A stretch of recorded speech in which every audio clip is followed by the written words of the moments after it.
안녕하세요. 크립토 노마드입니다. 11월 비트코인 상승장에 대한 기대감이 워낙 컸던 탓인지 그래서 더 심란한 시기가 이어지는지도 모르겠습니다. 일단 비트코인은 다시금 57,000달러 위로 올라서면서 6만 달러 반등 시도를 이어가고 있습니다. 비트코인은 100일 이동평균선 위에서 지지선을 방어하면서 일단 6만 달러를 향한 추가 반등에는 청신호가 켜진 상태입니다. 많은 사람들이 11월 상승장 랠리를 기대했던 것은 그동안 계속해서 비트코인 시세를 적중시켰던 플랜 B의 98,000달러 예측이 있었기 때문입니다.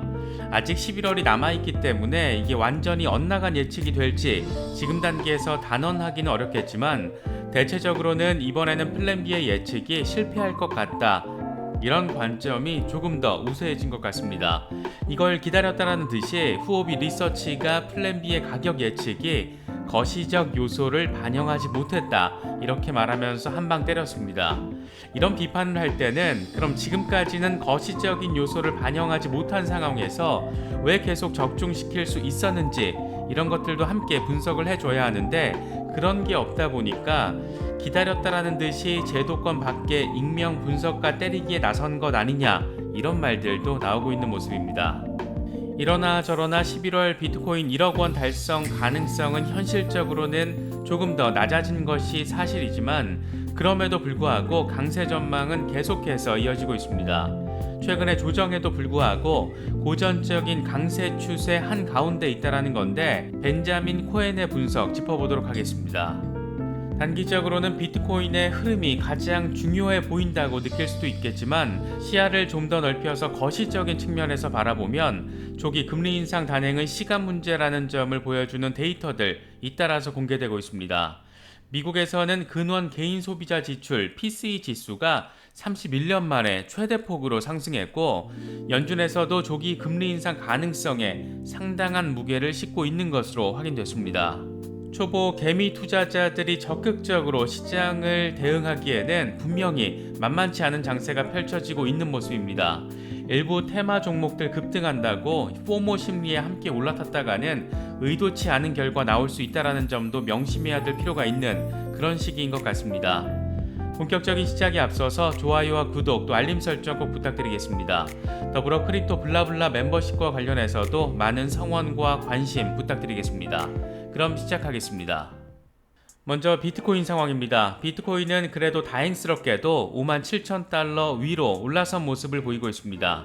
6만 달러 위로 다시 올라설 수 있을지가 초미의 관심사인데 일단은 100일 이동평균 위에서 올라서서 지지받는 모습을 보이면서 긍정적인 기대감을 조금은 더 키우고 있습니다. 이와 관련해서 코인데스크는 비트코인이 추가 반등을 시도하고 있다. 일간 RSI는 거의 과매도 상태에 도달했고 7월 말과 9월에도 일간 차트 RSI가 지금과 비슷한 상황을 보인 뒤에 랠리로 이어졌다 이렇게 분석했습니다.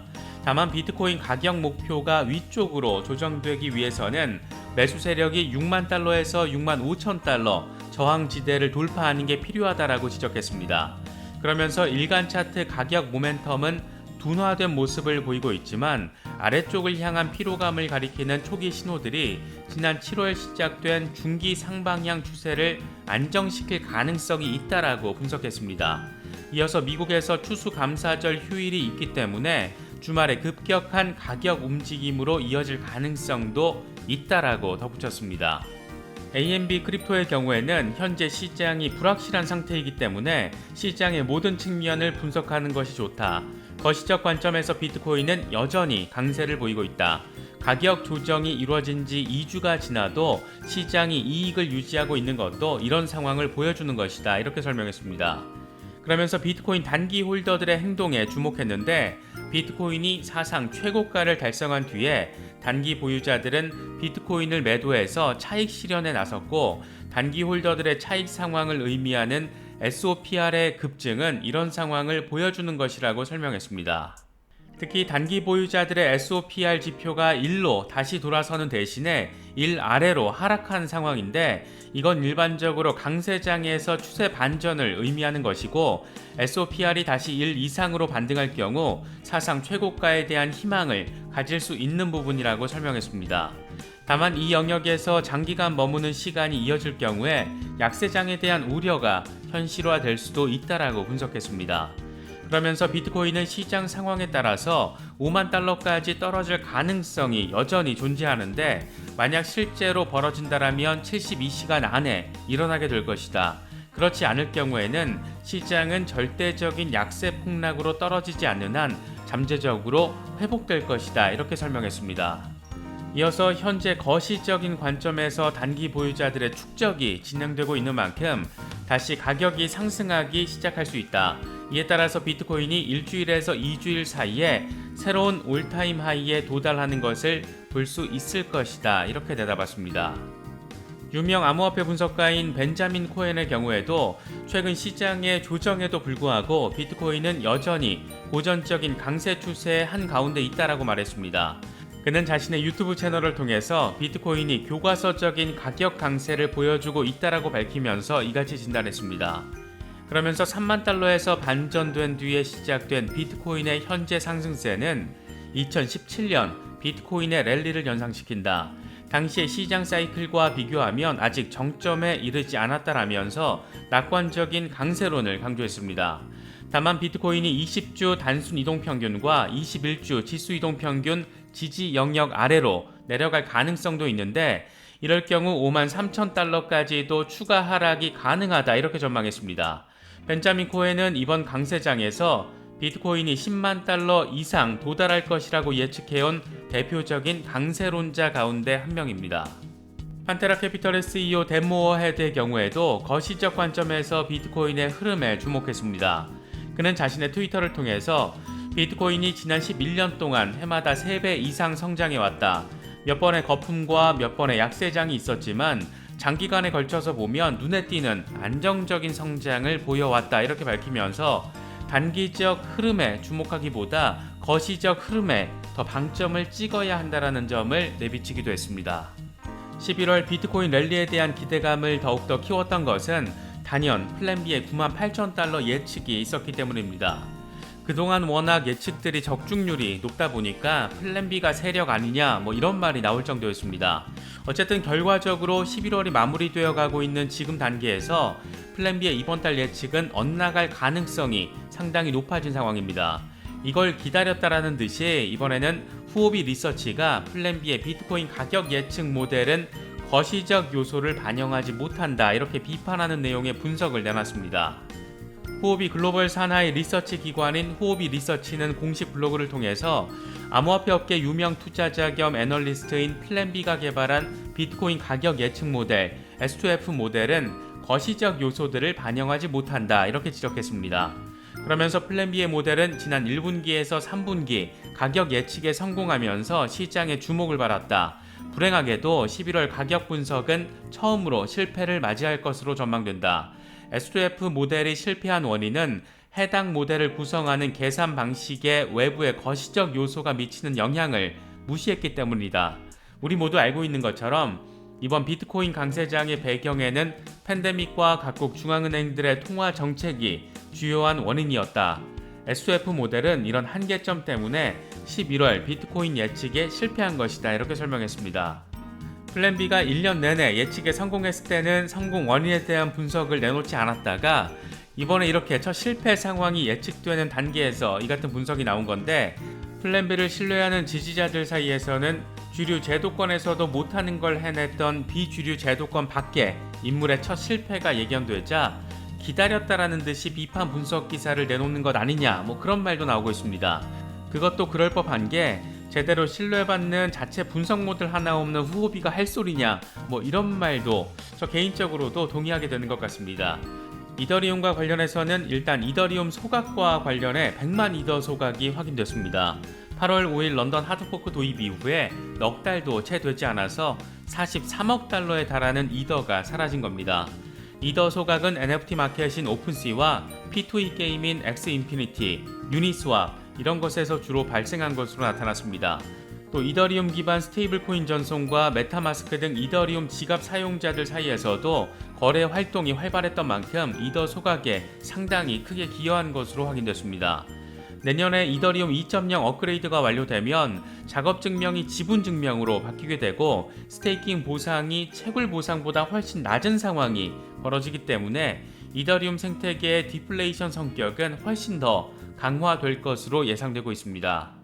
현재 이더리움은 4,200달러 지지를 받으면서 추가 랠리를 위한 힘을 모아가고 있는 상황인데, 이와 관련해서 코인텔레그래프의 기고가 라켈시 우페드히에는 이더리움 황소 세력이 20일 지수 이동 평균인 4,337달러와 4,451달러 저항을 넘으면 매도 압력이 줄어들어서 4,772달러에서 4,868달러 오버헤드 저항 영역까지 랠리를 시도할 수 있다. 반대로 곰 세력이 현재 수준에서 50일 단순 이동 평균인 4,169달러 아래로 떨어뜨리면 3,047달러까지 급락하는 약세 패턴이 완성된다라고 내다봤습니다. 이더리움에 대해서도 연말 강세장 랠리에 대한 전망이 상당히 많은데 과연 실제로 어떻게 될지 주목되는 부분입니다. 앞으로 거시적인 상황을 바라보는 데 있어서 지금의 투자시장 외부 환경이 그렇게 썩 좋지 않은 그런 상황도 체크할 필요가 있습니다. 먼저 미국 연준이 인플레이션을 평가할 때 기준으로 삼는 지표 가운데 하나인 근원 개인소비 지출 물가가 31년 만에 가장 큰 폭으로 오른 것으로 나타났습니다. 미국의 인플레이션 압력이 계속해서 이어지는 수준 이 정도가 아니라 강화되고 있다는 것을 확인할 수 있는 수치입니다. 미국의 10월 근원 PCE는 전년 대비 4.1%가 올라서 1991년 1월 이후에 가장 큰 폭으로 상승한 것으로 나타났습니다. PCE는 가계와 민간 비영리 기관이 물건을 사거나 서비스를 이용하는 데 있어서 지불한 모든 비용을 합친 것으로서 한 나라의 모든 개인이 쓴 돈의 총액입니다. 이 PCE 물가에서 계절적 요인에 해당하는 식료품과 에너지를 빼고 산출된 것이 근원 PCE로 그만큼 변동폭이 작은 척도라고 할 수 있습니다. 이번 4.1%라는 수치는 여러모로 의미 해석이 가능한 수치인데, 연준이 평소 물가 목표 2%를 이야기할 때 근원 PCE를 가리키는 것이기 때문입니다. 연준은 그동안 팬데믹 극복을 위해서 확장적인 통화 정책을 추진하면서 인플레이션이 일정 기간 연준 목표치인 2%를 초과하더라도 허용하겠다, 이 같은 입장을 밝혀왔습니다. 하지만 2% 초과 수준이 아니라 2배가 넘는 상황이 현실이 되면서 연준의 공격적인 인플레이션 방어 대응이 이루어질 것이라는 주장에 조금 더 힘이 실리게 된 상황입니다. 그렇다 보니까 인플레이션 대응 차원으로 발표된 테이퍼링 단행에 이어서 조기 금리 인상도 불가피하지 않겠느냐, 이런 분위기도 더 확산하고 있는 그런 모습입니다. 실제로 연준 내부에서도 지금 상황과 관련해서 조기 금리 인상에 나서야 한다라는 목소리에 힘이 실린 것으로 확인됐습니다. 11월 FOMC 회의록이 공개됐는데 CNBC는 이번 회의록을 보면 팬데믹 극복을 위해 시행한 경기 부양책 철회에 대한 신호가 처음으로 포함되어 있다, 이렇게 분석했습니다. 회의록을 보면 인플레이션이 계속 상승할 경우에 행동에 나설 필요가 있다라는 점이 강조된 것으로 나타났습니다. 회의 참석자들은 앞으로 발표될 데이터들에 대한 인내심 있는 접근을 강조하면서 동시에 장기 물가 안정과 고용 목표에 위험을 제기하는 인플레이션 압력 해소를 위해서 적절한 행동에 나서는 것을 주저하지 않을 것이라고 밝혔습니다. 상황에 따라서 조기 금리 인상 단행이 이루어질 수도 있다라는 의미로 해석되고 있습니다. 시장에서는 인플레이션 압력이 계속 강화되는 것을 보여주는 데이터가 잇따르고 있는 만큼 연준이 12월 회의에서 테이퍼링 속도를 높이는 것은 물론 금리 인상에 대한 입장 역시 조절할 가능성도 예측되고 있습니다. 최근 IMF의 엘살바도르 때리기가 본격화된 모습을 보이는 가운데 이번에는 주미 엘살바도르 대사가 다른 국가들이 우리의 리더십을 따르게 될 것이다, 이렇게 밝혀서 주목받고 있습니다. 주미 엘살바도르 대사인 밀레나 마요르가는 코인데스크와 인터뷰를 진행했는데 다른 국가들이 비트코인을 법정화폐로 채택하는 데 있어서 엘살바도르의 리더십을 따를 것이다. 많은 국가가 해당 문제와 관련해서 우리를 두려워하고 우려하고 있다. 미국의 달러 약세 우려를 이해한다. 하지만 엘살바도르는 다른 수준에 있기를 원한다. 우리는 계속 나아갈 것이다, 이렇게 밝혔습니다. 2022년 블록체인 이슈와 관련해서 대표적인 관심사 가운데 하나는 단연 포스트 엘살바도르 명단에 어느 나라가 얼마나 이름을 올릴지 여부입니다.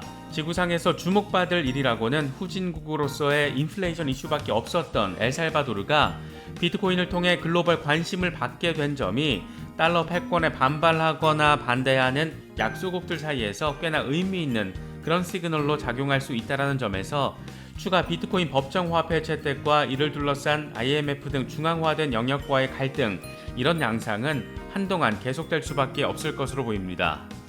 단기적인 시장 상황도 또 거시적인 경제 상황도 참 숨막히게 돌아가고 있는 것 같습니다. 이런 게 자본시장에 들어와 있을 때만 느낄 수 있는 매력이 아닐까 싶기도 합니다. 시장 흐름에 대한 이해, 또 블록체인 프로젝트에 대한 이해도 없이 뭐가 더 오르네, 또 뭐가 더 떨어지네, 이런 것들에만 집중하면 결국에는 인정하고 싶지 않아도 그게 주식이든 크립토 마켓이든 투자보다는 투기가 될 가능성이 더 높은 것 같습니다. 여러 이슈들 잘 파악하셔서 투자자로서 시장 대응 잘 하실 수 있으면 좋겠습니다.